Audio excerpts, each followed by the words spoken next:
Have you ever heard about the 9-box method of evaluating team performance? Let's talk about that today. Traditional methods of performance evaluation are usually done once, maybe twice a year if the employee is lucky.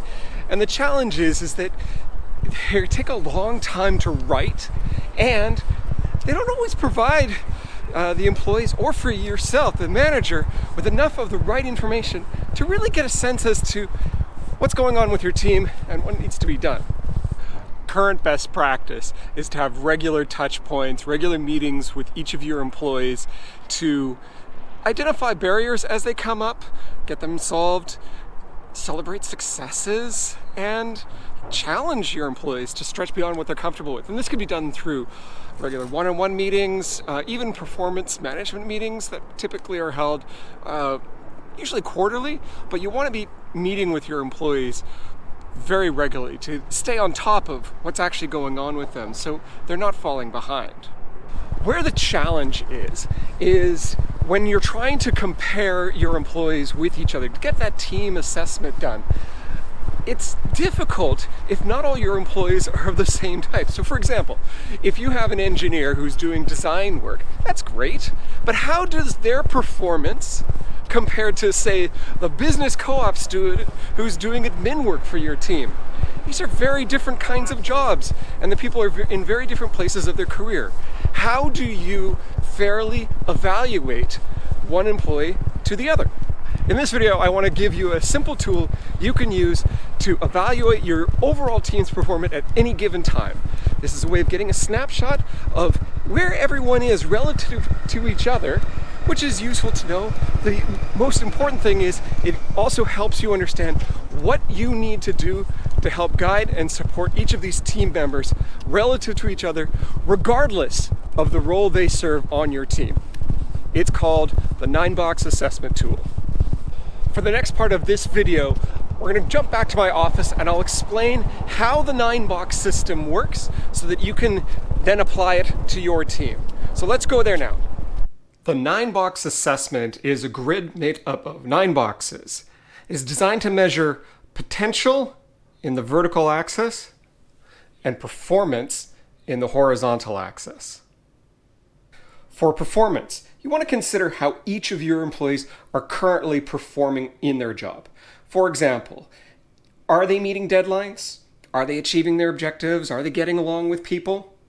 And you want to consider whether or not they're at the low end. On the left-hand side is low. They're about middle or high. Now, if they're at the low end, they're not meeting expectations or the required standards for the role. Now, this could be due to actual poor performance, or it might be due to the fact that they're new to the role and just haven't figured out all the skills they need or how best to meet those objectives. Now, if they're in the middle, they're performing moderately well. They're meeting some, maybe not all, the requirements for the role. And then if they're at the high end, they're fully meeting all the requirements of the job and regularly exceeding those requirements. So they're doing well if they're at the high end. Now, for performance, you want to consider how well they are likely to perform in the future, obviously considering the organizational's goals.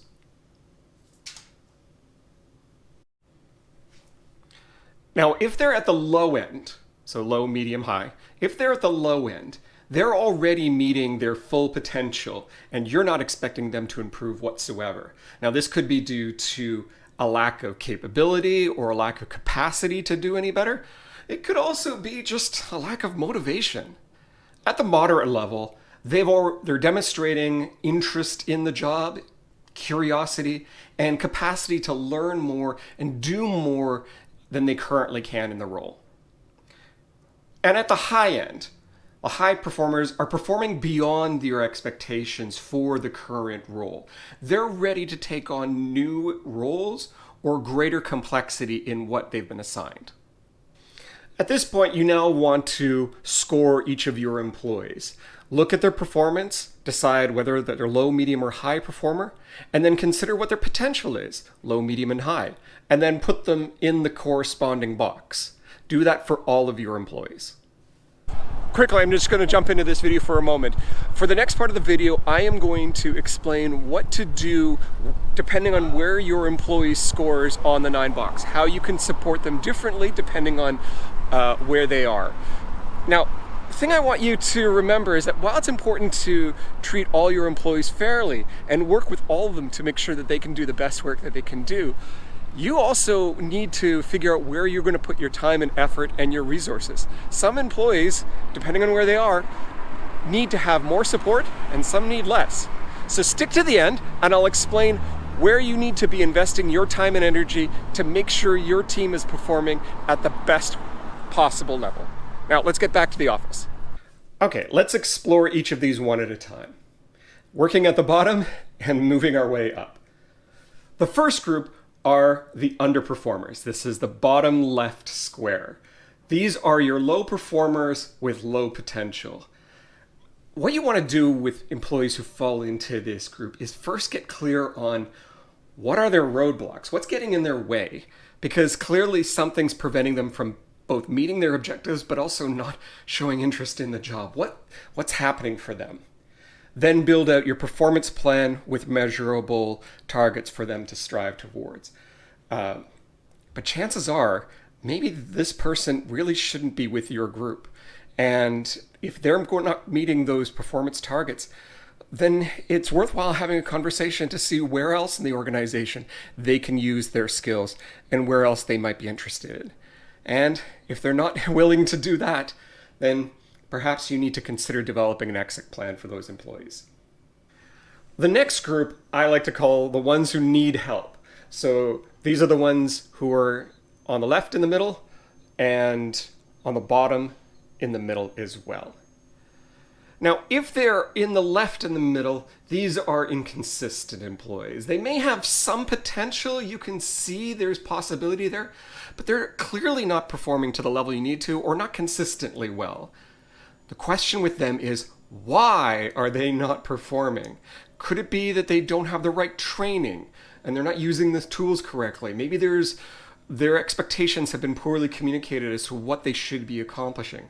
Or maybe there's some kind of other interference or distraction. You want to get clear on what that happens to be so that you can give them the tools they need to start moving their performance up. Now, the ones on the bottom middle, they're somewhat effective. Clearly, they are meeting some of the objectives, but they're not sufficiently engaged. You know, maybe they never volunteer, they don't participate, they do the minimal work, but they otherwise seem checked out. In both these cases, you want to develop a performance plan that clearly articulates the expectations and the measurable steps to reach those goals. The turnaround is possible for employees in both these areas. You just need a bit of time to let these performance plans play out. Ideally, you want them to move here to the center, but if you're not seeing any improvement, then chances are they may slide back into this bottom underperforming spot. Our next group up have potential and are performing well. So they're at the top left or the bottom right. Now these are either they have untapped potential or they're trusted professionals. The key is that they're only good in their either performance or in their potential. Now for those who are in the top left, this is your untapped talent. Picture, say, somebody who's coming out of a management program at a good university. They've got potential, they're engaged, they're keen, they're just not skilled enough, experienced enough to do the job they've been hired in to do. What you want to make sure you're communicating them is your expectations for levels of performance. What does good look like?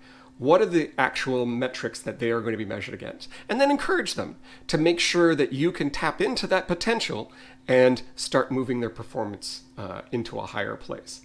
Give them time to develop, but monitor their performance as you go along. Now, the ones in the bottom right, these are your trusted professionals. These people are stable. They're getting the work done exactly the way it needs to be done. They have great work mentality, but Clearly, there's no interest in advancing from their current role. Now, it could be that they're just happy where they are and I just want to do my thing. That's fine. Keep them engaged. Make sure you recognize them for their contribution and always check in with them to see, is there something that's sparking their curiosity that you can help develop them further and allow their potential to grow. So our next group are the future stars. So these would be our top middle, the middle group, and the middle on the right. These are the employees that we want to spend most of your time on developing and making sure they've got everything they need. They have potential, and you want to make sure they can get there. So our first group is the top middle. These are our high potential employees. Their performance may not be perfect yet. They're getting most of their work done. Maybe just a little bit more time is required. With this group, you want to make sure that you are articulating what good looks like so that they can imagine getting to that final stage. Make sure that you're praising their accomplishments. It's possible that you want to possibly pair them with a mentor, somebody who can help guide them to get their performance up to that upper level, or look at other developmental opportunities or training that can get them there. Our next group is the middle group. So these are our reliable team players that consistently do good work and show potential. They're on their way. Likewise, with this group, you want to articulate and show them what does good look like so they can get their performance up, but also explore, what is their curiosity so they can possibly build on their own developmental interests. The group that's over on the right-hand side in the middle, these are our strong contributors. They've mastered all the skills required for the job. They're performing at the level you need and possibly even above it. They're doing wonderful. Where they go from here is really up to their ambition. It's possible they may be content at that level, but you want to check in with them regularly. Make sure they've got what they need so that if they aspire to something greater, you're giving them that chance. But otherwise, if they're good and they're performing well, wonderful. This is a good place for them to be. With this group, you want to keep them engaged, give them special projects, have these people be the ones who are mentoring the more junior employees or those employees who need a little bit more support. And you also want to give them opportunities to possibly be coached for potential future growth. Our final group are the high performers. This is the top right group. So high performance, high potential. These employees are absolutely excellent. They're ready for advancement. So either that could be more complex work or a promotion to the next level. You want to be giving them more challenging work assignments and giving them greater independence to show what they can do. Regularly check in with them and assess their engagement level. Obviously, praise them for the work that they're doing. You want to make sure these are the people who are being rewarded for their contribution because they are doing excellent work. You may even look at them for other opportunities. For example, sending them to conferences or networking with leaders in the organization, or perhaps bonuses or additional compensation. Obviously, it depends on your organization, what you do. But these are your stars. There is a risk, though, and I want to make sure that you're aware of this. With this group of employees, they could become a flight risk if they're not recognized for their work or if they feel stuck. If they're in that role for too long, they may start looking elsewhere for other opportunities. So just be mindful that you need to be keeping them engaged, otherwise they may be looking elsewhere. So as you can see, the 9-box assessment tool is really good at giving you a snapshot of where each of your team members are relative to one another. It gives you an idea of who needs to have support and some development, and for that matter, who needs to be celebrated, rewarded, and promoted. The thing I need you to also understand is that performance is a fluid thing. Just because you get a sense of where employees are isn't necessarily where they stay. You need to be actively engaging them to assess, are they moving around on this 9-box? So you can give them the support that they need. Now, let's look at where you can spend the energy and resources to make the most out of your team's effectiveness. So let's jump back to the office and I'll give you a breakdown. If you had $100, we're going to imagine a scenario. If you had $100 that you could spend on your employees, and I'm using the $100 as a metaphor for either the resources that you put towards your employees or the time that you put towards your employees, where do you want to spend that investment? Now, again, this is a metaphor. We're not talking actual dollars. Just imagine the weight that we want to put on each of these employees.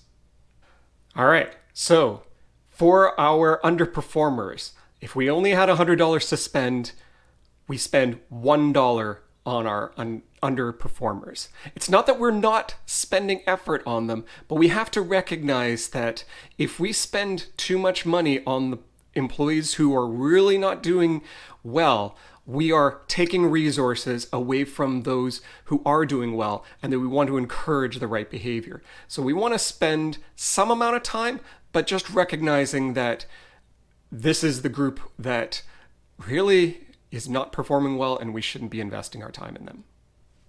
Our next group, we're investing $5 for each of them. So a little bit more time, a little bit more effort, still not a lot out of our $100. Now the next group up has a little bit more investment put into them. These are the people who have untapped potential, or they are solid performers, but they are showing no curiosity. We want to invest a little bit more in them because there's potential for them to become better. Give them more resources, more training to help them move where they need to move. Okay, so for our future stars, so these are top, middle, and the middle on the right. Again, another step up in investment, more time and energy put towards these employees. They're the ones who are actually getting the job done the way we need it to. They're engaged in their work. They're showing potential. We want to make sure that we keep these people happy because they're the ones that are doing the things that we need them to do. And finally, our high performers, our absolute stars, we want to invest the most amount of time and resources into making sure that these people are performing at their peak. These are the ones who are going to be inspiring the next level down. They're the ones who could be our future leaders. We want to make sure that they are getting the tools and the development they need to succeed. They're already showing that they can do the work and they've got potential. Hence, they get the most resources. So out of the $100 that we have available to spend across, they're getting the most at $22. So, does that make sense to you? How do you go about evaluating your team? Let me know in the comments below.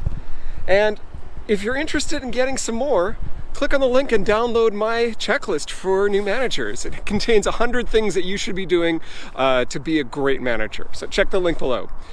In the meantime, my name is Matthew Devine. I'm a leadership coach based in Toronto, Canada. And until we meet again, let's get to work.